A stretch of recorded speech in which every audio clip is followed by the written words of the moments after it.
नमस्कार, आप देख रहे हैं आर्यन न्यूज। मैं हूं आपके साथ पल्लवी सिंह। पंजाब कांग्रेस में जहां घमासान शांत नहीं हो रहा, तो वहीं अब कांग्रेस में एक और कलह शुरू हो सकती है। इसकी वजह है राहुल गांधी का बयान, जिसमें उन्होंने अपने ही नेताओं को बीजेपी से डरने वाला और आरएसएस का समर्थक करार दे दिया है। सवाल यह है कि राहुल के निशाने पर आखिर कांग्रेस के कौन से वो नेता है? क्या कांग्रेस में जारी कलह पर इनका निशाना था, या फिर राहुल गांधी के निशाने पर उनके वो करीबी हैं जो कि उन्हें लगता है कि वो कांग्रेस के नेतृत्व को चुनौती देने वाले G23 के नेताओं और पार्टी को छोड़कर जाने वाले लोगों को कह रहे हैं, या फिर उनके निशाने पर राहुल गांधी के वो करीबी दोस्त हैं जो कि राहुल के सबसे भरोसेमंद थे, लेकिन अब राहुल को उनमें डर दिखाई देने लगा है। पूरा मामला जानने के लिए देखिए रिपोर्ट।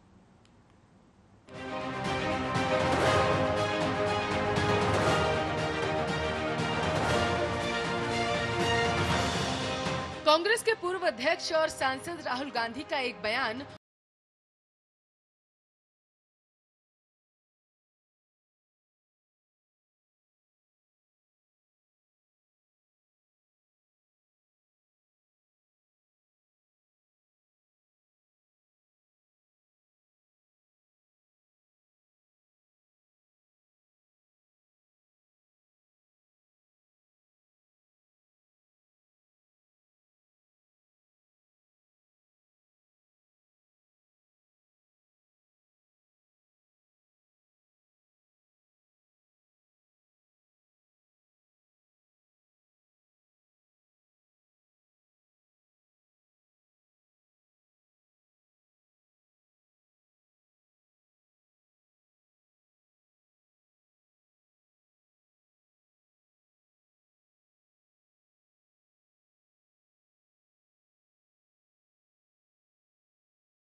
लेकिन सवाल यह है कि राहुल गांधी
पंजाब कांग्रेस के प्रभारी हरीश रावत भी मौजूद थे। सूत्रों के मुताबिक इस दौरान सोनिया गांधी ने सिद्धू की बयानबाजी को बेवजह बताकर नाराजगी जताई। हालांकि बैठक बेनतीजा रही और आखिरी फैसला सोनिया गांधी पर अब छोड़ दिया गया। बता दें कि पंजाब कांग्रेस के प्रभारी हरीश रावत चंडीगढ़ में इस वक्त मौजूद है, जहां कैप्टन अमरिंदर सिंह से उनकी मुलाकात भी संभव है।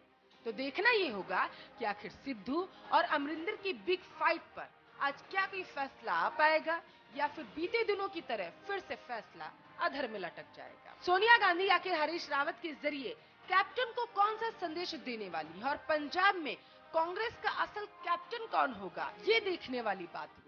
उधर कांग्रेस भले ही राहुल गांधी के बयान का बचाव करे, लेकिन एक सच ये भी है कि कांग्रेस के कई नेता राहुल के नेतृत्व और उनके कामकाज के तरीके पर सवाल खड़े करते हुए पार्टी से बाहर गए और बीजेपी की ताकत की वजह बने।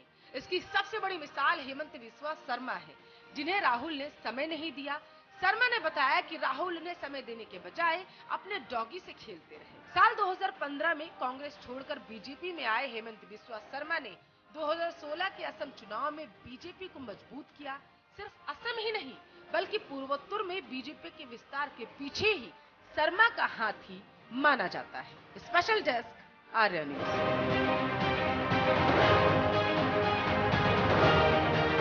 तो वहीं सपा के एक जुलूस का वीडियो वायरल होने के बाद हड़कंप मच गया है। गुरुवार शाम को वायरल हुए इस वीडियो में पाकिस्तान जिंदाबाद के नारे लगाए जा रहे हैं।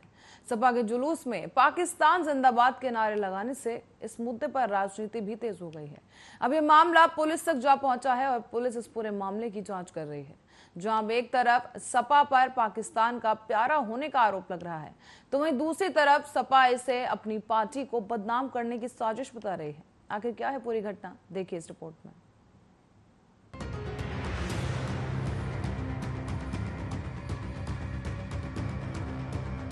वैसे तो भारत के दुश्मन देश नापाक पाक के चहेते ना के बराबर हैं, लेकिन कभी कभी ऐसा हो जाता है कि ना चाहते हुए भी पाकिस्तान के लिए प्यार देश में उमड़कर सामने आने लगता है। या फिर इसका दूसरा पहलू ये भी हो सकता है कि देश की सियासत इस हद तक निचले स्तर पर जा चुकी है कि खुलेआम देश में उस पाकिस्तान के जिंदाबाद के नारे लगते हैं जिसे भारत का सबसे बड़ा दुश्मन माना जाता है।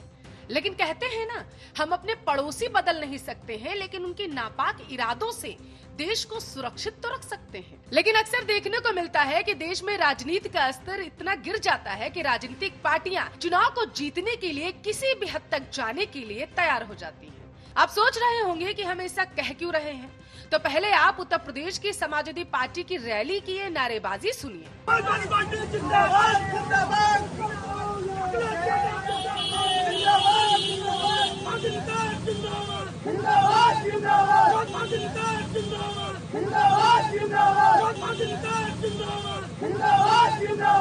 तो सुना आपने, दरअसल आपको बता दें कि राज्य में 2022 में चुनाव होने हैं। समाजवादी पार्टी धरातल पर उतरी तो थी सूबे की सरकार की खिलाफत करने के लिए, लेकिन रैली में जो तस्वीरें सामने आई उनसे अब पार्टी की किरकिरी हो रही है। चलिए आपको पूरा मामला बताते हैं। दरअसल यूपी में अगले साल चुनाव है। इससे पहले चुनावी माहौल में पाकिस्तान की एंट्री हो चुकी है। वाकया ताज नगरी आगरा का है। आगरा में गुरुवार 15 जुलाई को समाजवादी पार्टी विरोधी प्रदर्शन कर रहे थे। इसका वीडियो जब सोशल मीडिया पर सामने आया, उसमें समाजवादी पार्टी और अखिलेश यादव जिंदाबाद के साथ साथ पाकिस्तान जिंदाबाद के नारे लगते साफ सुनाई दिए। सोशल मीडिया पर वीडियो वायरल हो गया। मामला गरमाने के बाद एसपी सिटी रोहन बोत्रे ने जांच के आदेश दे दिए। केस दर्ज हुआ। फिर आगरा पुलिस ने 5 लोगों को गिरफ्तार भी कर लिया। वहीं समाजवादी पार्टी ने वीडियो की असलियत की अब जांच की मांग की है। दरअसल समाजवादी पार्टी की ओर से 15 जुलाई को यूपी की सभी तहसीलों पर विरोध प्रदर्शन किया जा रहा था। यह प्रदर्शन सत्ताधारी योगी सरकार की नीतियों और महंगाई आदि को लेकर आयोजित किए गए थे। आगरा में भी सपा की महानगर इकाई ने ऐसा ही प्रदर्शन किया। दावा किया जा रहा है कि ये वीडियो इसी दौरान का है। इसमें सपा के कार्यकर्ता पार्टी और अखिलेश यादव जिंदाबाद के नारे लगा रहे हैं। तभी बीच में से कोई पाकिस्तान जिंदाबाद के नारे लगाता भी सुनाई देता है। हैरानी की बात यह है कि इस वायरल वीडियो में भीड़ के साथ समाजवादी पार्टी के महानगर अध्यक्ष वाजिद निसार भी साफ देखे जा सकते। इस वीडियो के सामने आते ही सोशल मीडिया पर बवाल शुरू हो गया, सियासी हलचल भी तेज हुई। लोग समाजवादी पार्टी को अब घेरने लगे, उस पर पाकिस्तान समर्थक होने का आरोप लगने लगा। इस बीच लोग एक चिट्ठी भी ट्वीट कर रहे हैं ट्विटर पर।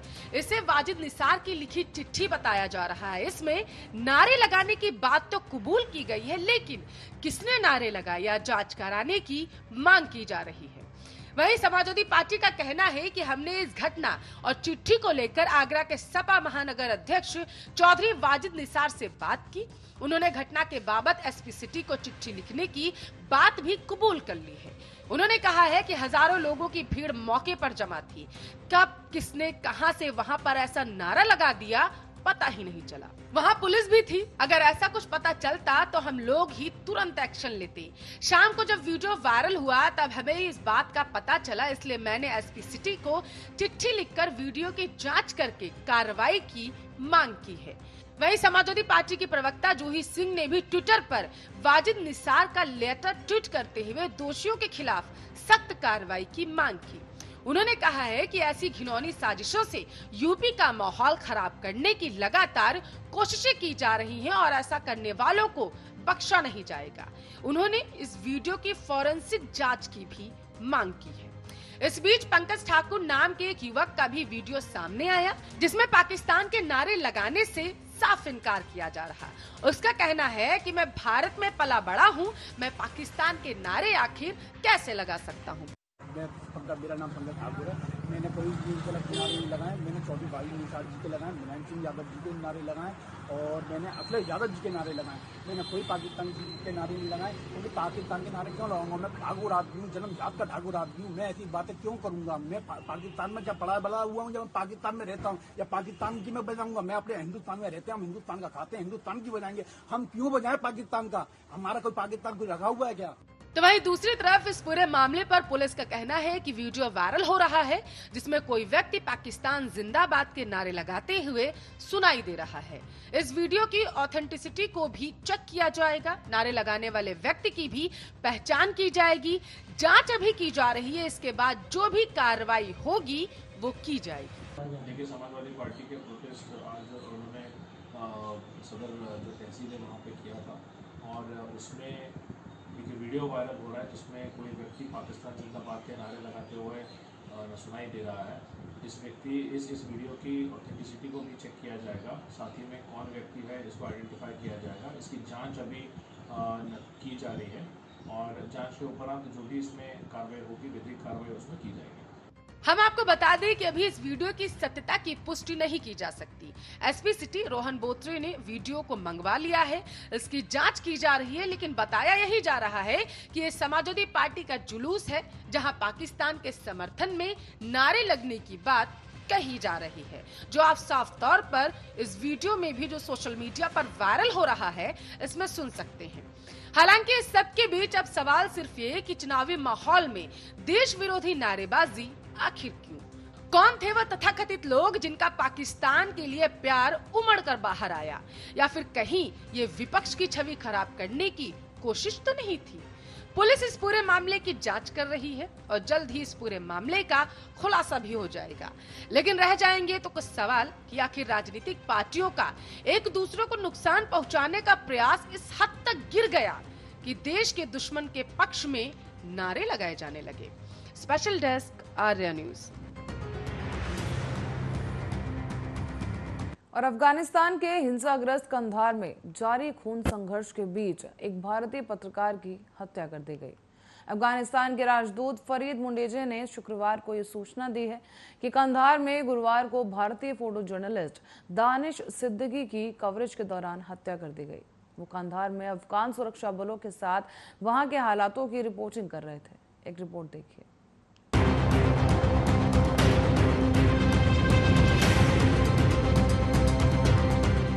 अफगानिस्तान के कंधार में भारतीय पत्रकार दानिश सिद्दीकी की मौत हो चुकी है। वह अंतर्राष्ट्रीय समाचार एजेंसी रॉयटर्स के लिए काम करते थे। अफगानिस्तान के समाचार चैनल टोलो न्यूज ने सूत्रों के हवाले से बताया है कि सिद्दीकी की मौत स्पिन बोल्डक इलाके में हुई है, जो कंधार प्रांत में स्थित है। यहाँ इस समय भीषण हिंसा जारी है। सिद्दीकी बीते कुछ दिनों से कंधार में जारी हालात की कवरेज कर रहे थे। उन्होंने अपने करियर की शुरुआत एक टेलीविजन समाचार संवाददाता के रूप में की थी और बाद में वह फोटो जर्नलिस्ट बन गए थे। साल 2018 में सिद्दीकी अपने सहयोगी अदनान आबिदी के साथ पुलित्जर पुरस्कार जीतने वाले पहले भारतीय पुरुष बने थे। इन्होंने रोहिंग्या शरणार्थी संकट को कवर किया था। वहीं कंधार में जारी हिंसा की कवरेज से जुड़ी जानकारी वह अपने आधिकारिक ट्विटर अकाउंट पर लगातार साझा कर रहे थे। 13 जून को उन्होंने जानकारी दी थी कि वह जिस वाहन में सवार थे उस पर कई हथियारों से हमला किया गया।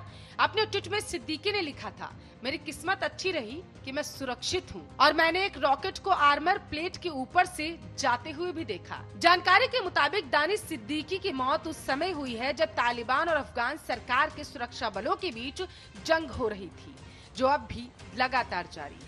विदेशी सैनिक 20 साल चली लड़ाई के बाद अफगानिस्तान से जा रहे हैं, जिसे तालिबान अपनी जीत के तौर पर अब देख रहा है और लगातार देश के रणनीतिक रूप से महत्वपूर्ण हिस्सों पर कब्जा करना चाहता है। बीते दिनों तालिबान ने दावा किया था कि उसने देश के 85% हिस्से को अपने कब्जे में ले लिया है। तालिबान ने देश के उत्तरी और पश्चिमी हिस्सों में स्थित कई जिलों और बॉर्डर पर क्रॉसिंग को अपने कब्जे में ले लिया।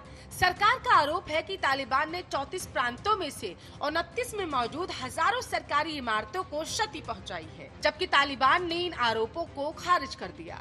अफगान सरकार के वरिष्ठ अधिकारी नादेर नादेरी ने काबुल में कहा कि सुरक्षा बल तालिबान को पीछे खदेड़ने की कोशिश कर रहे हैं ताकि उसके कब्जे वाले जिलों को दोबारा अपने नियंत्रण में लिया जा सके। आपकी जानकारी के लिए आपको बता दें कि सिद्दीकी ने हाल ही में एक पुलिसकर्मी को बचाने के लिए अफगान विशेष बलों के मिशन पर रिपोर्ट किया था, जिसमें उन्होंने बताया था कि कैसे वह पुलिस का जवान अपने साथियों से अलग हो गया था और तालिबान से घंटों तक अकेले ही लड़ा था। दानिश ने अपनी रिपोर्ट में उन तस्वीरों को भी शामिल किया था जिसमें अफगान बलों के वाहनों को रॉकेट से निशाना बनाया गया था। ऐसी खबर है कि इसी नाम के प्रांत की राजधानी दक्षिणी शहर कंधार में और इसके आसपास तालिबानियों और अफगान बलों के बीच भीषण लड़ाई जारी है। तालिबान ने शहर के पास के प्रमुख जिलों पर कब्जा कर लिया है।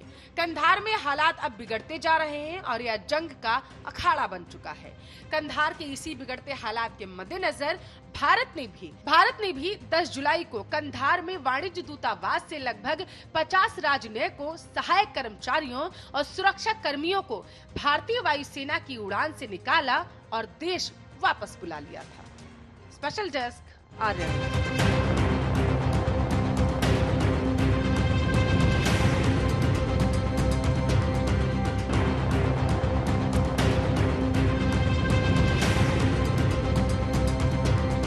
दुनिया का सबसे ज्यादा इस्तेमाल होने वाले सर्च इंजन्स में से एक गूगल अब मुश्किलों में घिर गया है।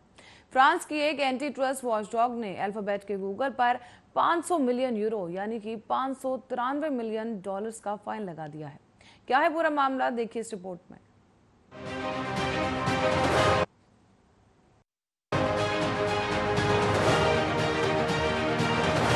फ्रांस ने गूगल पर एक भारी अर्थदंड लगा दिया है, के चलते गूगल के लिए एक बड़ी परेशानी सामने आकर खड़ी हो गई। और हो भी क्यों ना, लापरवाही की है तो कीमत तो चुकानी ही पड़ेगी। ऐसा हम नहीं कह रहे, बल्कि फ्रांस के एंटी ट्रस्ट वॉचडॉग ने कर दिखाया है। अल्फाबेट के गूगल पर $593 मिलियन का फाइन लगाकर।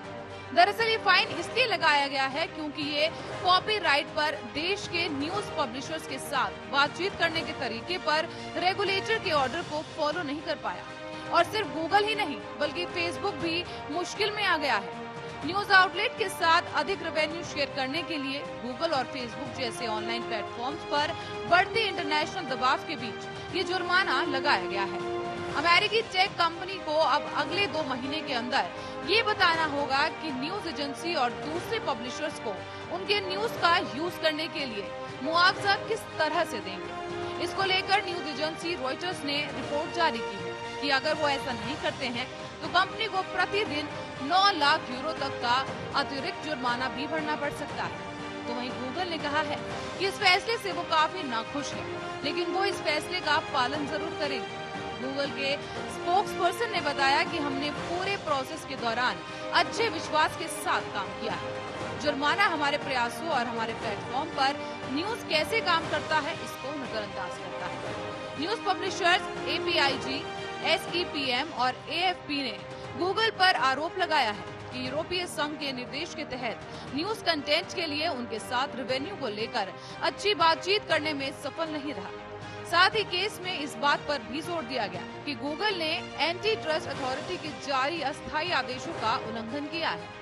ये आदेश मांग करते हैं कि ऐसी बातचीत 3 महीने के अंदर ही किसी भी न्यूज पब्लिशर के साथ हो जो उनसे ये डिमांड करे। फ्रेमवर्क एग्रीमेंट के तहत गूगल को सर्च रिजल्ट में यूज किए गए न्यूज को लेकर अब मुआवजा देना। News desk Aryan.